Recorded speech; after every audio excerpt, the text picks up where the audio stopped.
Affairs and Development Unit 2 ang isang awareness lecture sa lungsod ng Tuguegarao bilang bahagi ng kanilang patuloy na kampanya para sa kaayusan at kaligtasan ng komunidad.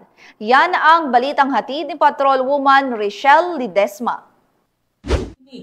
Ilahok ang mga mahigit 150 mag-aaral ng Caritan Norte Elementary School sa pamumuno ni Mrs. Marilyn Tapa, principal sa lungsod ng Tuguegarao, sa isinagawang awareness lecture ng mga tauhan ng Regional Police Community Affairs and Development Unit 2. Ang RPCA 2 ay patuloy na nagsasagawa ng awareness lecture sa mga paaralan. Ang pangunahing layunin namin ay maimulat ang mga kabataan sa malagim na epekto ng iligal na droga na sumisira sa kanilang kinabukasan at mga pangarap. Higit pa rito, binibigyan din namin sila ng kaalaman kung paano maiiwasan ang bullying na madalas na problema sa loob ng paaralan. Sa aming mga lecture, tinutulungan namin ang mga mag-aaral na maunawaan ang kahalagahan ng pagrespeto at pakikisama sa kanilang kapwa. Sa tulong ng mga guro at mga magulang, sama-sama nating hinuhubog ang mga kabataan upang maging responsable at may malasakit sa iba.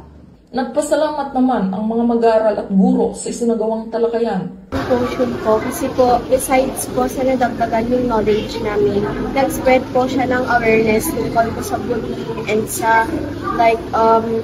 illegal na drugs po. Kung paano po maiwasan and kung ano po yung dapat na gawin.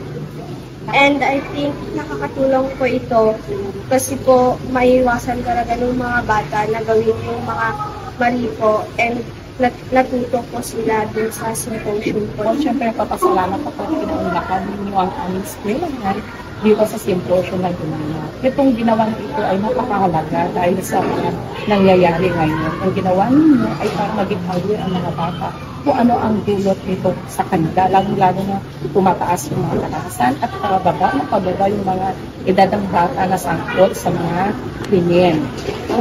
Ito mga bata, open sa kanila na yung mga masasama, mga influensya na mga nakakataas.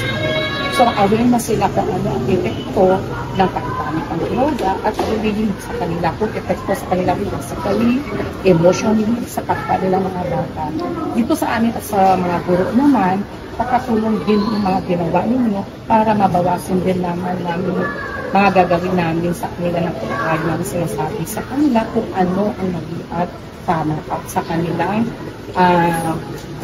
ugali.